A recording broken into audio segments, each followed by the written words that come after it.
Your vulva shouldn't smell like perfumes or flowers. Neither should it smell like fish. If there is something wrong, get yourself treated. However, don't put anything inside to change the smell of your vulva. And guess what? The vulva, the vagina, are two different things in a woman's private space. So know the difference and know how to care for them differently. Now, welcome to class, and let me show you how to care for your vulva.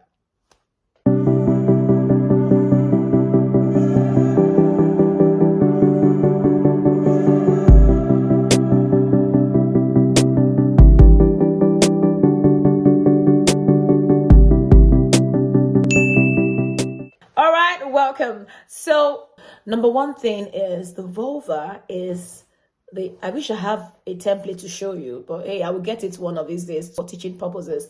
The vulva is the outer part of your private space, okay? While the vagina is the birth canal, the hole down there where babies come out and where your husband's penis will go in. Or your tampons goes in, that's your vagina. But the rest of the part is your vulva. So the care for the vagina and the vulva are different. Number one, don't put anything into your vagina to make it smell nice or scented or whatever it is you're taught. No, do not put anything in there. It cleanses itself. So you don't need anything going inside, like what they call douching. Do not put or insert or whatever. Unless you have an infection and you're given something by your doctor to clear it, fine. So far it is medically prescribed, then that is different. But do not put anything to wash off and all that. Water is enough for the vagina, but for the vulva, you have to care for it. Now the vulva, you need to definitely clean it. And I'm not saying use something scented or all that. No, use mild soaps, something water-based. I use feminine wash by two different companies I've used in the past and I love them. One is by Oriflame, if you can get someone that supplies Oriflame, or another by Untamed. Both companies are from Sweden. They are natural, because you see so many natural organic products in the market and they are not actually natural.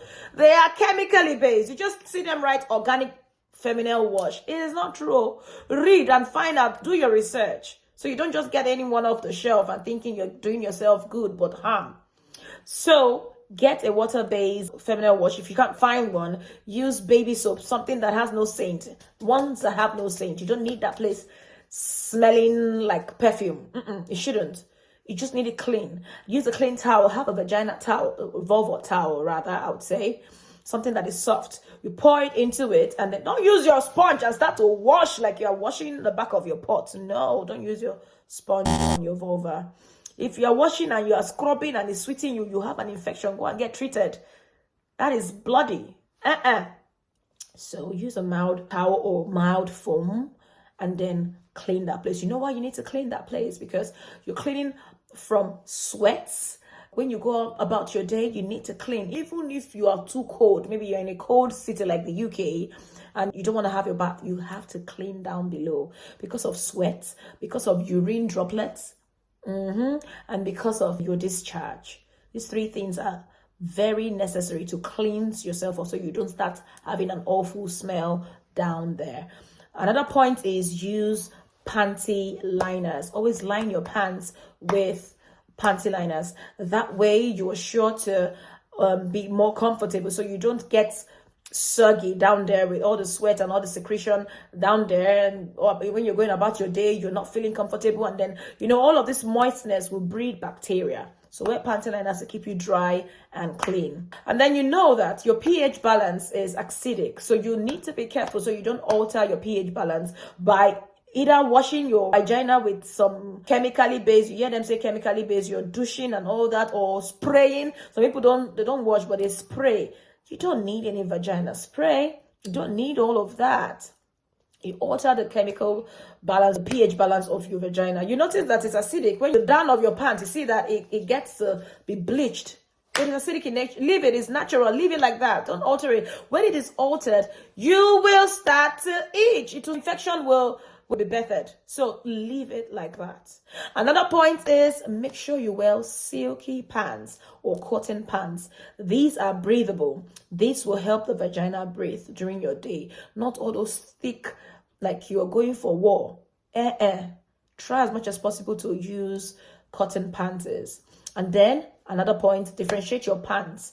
The ones that are for period should be differently used, and the ones for the normal day should be differently used. Do not use the same period pants on normal days. It just sends across a wrong signal down there. Period pants are not comfortable unless there's a pad on it, so you know what you're doing. You get it?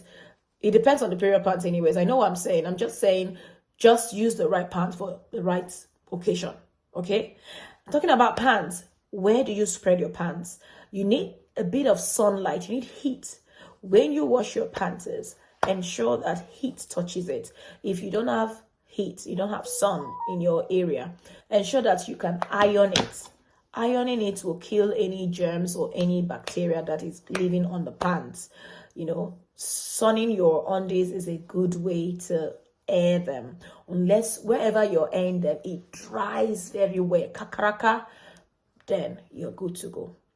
Another point is your beddings. Your beddings should be silk or cotton as well. Your beddings contributes to give you a very good feminine health.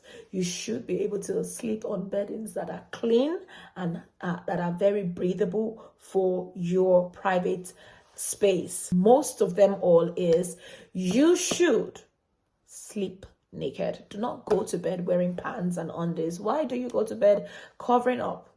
Let air enter into your private space.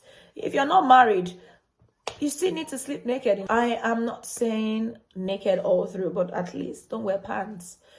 You need to let the vagina breathe. You've been covering it up all day long.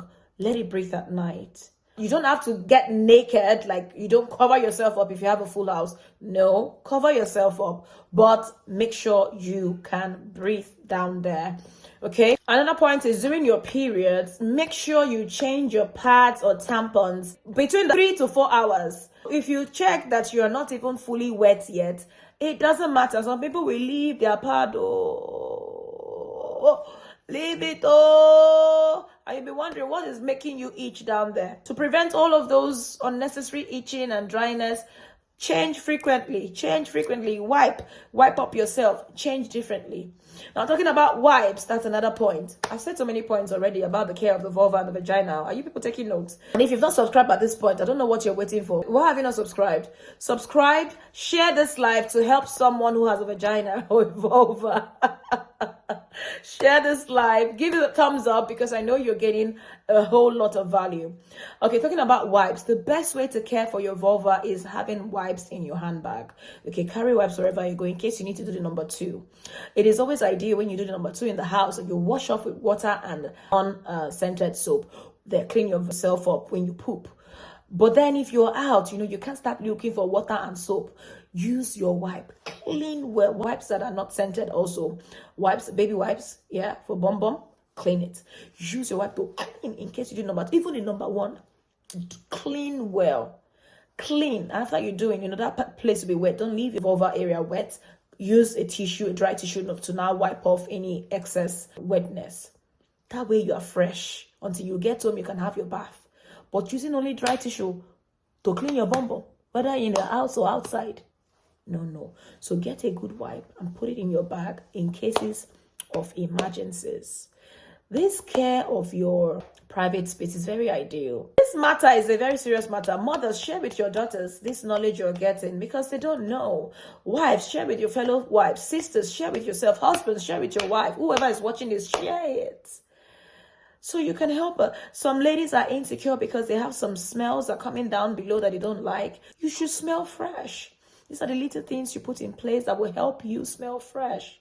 Care for your vulva. Now I'm going to go now to the last part of the segment. The things you can eat for a healthy vulva so that you can become edible down there for your spouse. Okay? If your spouse likes to go down on you. There are 5 things I recommend that you eat for a healthy vulva.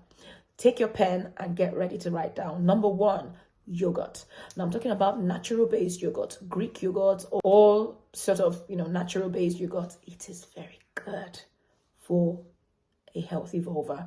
2, cranberries. Oh my goodness, cranberry fruits. If you can take the cranberry fruit or the cranberry juice, both works wonders. 3, strawberries. Yes, strawberries. I wish someone told me about this earlier. 4, avocado. All of these that I've mentioned, you don't have to eat them all together. You can eat them in portions or eat them, at least 2 to 3 times a week. Just try to eat them, incorporate them in your meal. It will go a long way than you not even having a taste of them until once in a while. And lastly, the last one now. The game changer now. Pineapples. Pineapples does wonders. It will not only leave you feeling good down there, but leaving you tasting pineapple-ish. If there's a word like that down there. Okay? So that when your husband want to clear the plate, in case your husband and you involve in oral sex, yes, you are free. You know that you are good to go. You know that you are going to be enjoyable. Give him something to smell or have an aftertaste of. Let me not spoil some people, but these are for the couples that engage in such. It's not a bad thing as a Christian couple, because if you read the Songs of Solomon is your pata of them all. He did all of this and had fun with his brides. So it's not a bad thing. That's why it's in the Bible. So you can explore. If you can kiss your spouse in different places, your lip, their lips, their boobs, kissing them in their vulva is not a bad thing. Okay, so wives, tell this to your husband, to those that are still skeptical. So the care of the vulva, that is basically it in a nutshell. At this point, subscribe, share, like, and I'll see you on my next video. If you have any questions, you can ask me. But hey, that is an holistic view on how to care for your vulva and your vagina. Another thing, how to also take it to another level is by doing the Yoni Steam. The organ pata of them all is doing the Yoni Steam, especially after your period. The Yoni Steam is an ancient way of how women those days take care of their vulva, vagina area. They steam up and then it cooks them up. It balances their hormones. It regulates their period. It makes them feel energized, relaxed. It does a lot. It also tightens the vagina. Yoni steaming is very ideal. I even started selling it recently because I realized some women need the Yoni Steam. Most women need this. They don't even know it exists. They don't even know what the meaning of Yoni is. Yoni is your private space. Steaming is you steaming it with herbs. So we're talking about natural herbs that our mothers, forefathers use, our ancestors use. Natural herbs, you can get them anywhere. I'm going to mention some herbs I prepare in my own Yoni Steam. Everybody prepare their own in a different way. This is what the Northerners call kayamata. But these days, kayamata is even idolized. It's even spiritualized, that they even put jazz, that many ladies will go through a diabolic way to getting a man. No. But even the kayamata in the north, I spoke to some Northerners, what they use is mainly cloves. They don't really use so many things, cloves and 1 or 2 things. But me, I'm not a herbalist, but I prepared 11 herbs that you can find in any farm or even on Amazon, or you can call me up if you want to order. I will put the link to order in the description, okay, for your Yoni steaming. I deliver worldwide. You get the Yoni bowl and the 11 herbs prepped for you in a package. So let me mention some of the herbs. We have chamomile, we have lavender, we have rose petals, we have cloves, we have nettle, and much more. These all herbs together work hand in glove to steam you up. You know how it feels like when you go into a pregnant woman? Most men don't even know what they're missing or not making love with their pregnant wife. It is warm inside. It feels good inside. That's how you will feel after you've steamed up your yoni. It will be warm for your husband's inside, and it will make you feel good. It will tighten that place, okay? And it will not only tighten, it will make you smell and feel good down there. Do it once, at least a month after your period, and come back and tell me how you feel about the yoni steaming. And then last but not the least, how to tighten your vag. Because lots of women have a problem having the vagina contract after giving birth. I had that problem after 2 kids. I didn't know anything. I had to learn the hard way. Now, after 4 kids, ask my husband how he feels. He will tell you. He's testifying to the goodness of God. So I can tell you, I've had 4 children, and this is 17 years. counting in marriage as at the time of this video. You can tighten it in one unique way. There are two ways. I just mentioned one, yoni steaming, but the most effective way that you can do constantly, because yoni, I said do it once or twice a month, but the most effective way is what? Kegel exercises. Let's do the Kegel in the next 30 seconds before I end this live. Squeeze it in. You know what is the Kegel? Oh my God. The Kegel exercise is you exercising the muscles around the vagina. You know that muscle that is in charge of you holding your urine? For example, if you want to urinate, if you want to pee and you hold your urine halfway through, you can do it now. Yeah, you want to pee and you hold it. Yeah, you're rushing home to pee, but you're holding it. That is the Kegel exercise. That's the muscle we are working on, so that it can help you contract. And if you keep contracting the muscles, do it frequently a day as much as possible. If you can set reminders, alarms, and all that to remind you to do the Kegel exercise, you will be doing yourself a good thing. That is the main way. Don't let anybody deceive you, telling you to go and buy tightening cream. No. Kegel exercises daily, and then the yoni steaming once a month or twice a month, you are good to go. You would know. You will see your husband, because it's a bad thing when you go in and there's no friction. Your husband is not feeling anything, nothing, no walls. You too, you're not feeling any. By the time you do this consistently, it's not like if you do it today immediately. It's consistently. You will know that there's a bit of tightness. You would enjoy it. So let's do the Kegel exercises and we'll call it a day, okay? I don't want this video too long already, all right? So we squeeze it and let go. Squeeze it in, let go. Squeeze it in, you feeling it? Let go. Squeeze, release. Squeeze, release. Squeeze, release. Let's go fast now. Squeeze, release. We're going fast now. Squeeze, release. Now, squeeze, release. Squeeze, release. Squeeze. In, out, in, out, in, out. We're going to take it faster, faster. All right? Are we going together? Just follow my hand signal. In, out, in, out, in, out, in, out, in, out, in, out, in, out. You can do it. Don't lose me now. Squeeze. Hold it. Hold it. 10, 9. Breathe. 8, 7. Breathe in. 5. Go deeper. 3. In. And 0. Release it. Now let's do 2 slow ones. In. Release. In. Release. Well done. Keep doing this and you will see the result in no distant time. Even when you see the result, keep doing it. It's a fantastic exercise that relaxes the muscles and just make you feel better down there. All right, I hope you got value. Let me know if you got value and share this live to bless someone. Like I said, don't be a selfish gatekeeper of information. All right, I'll see you on my next video. Ciao.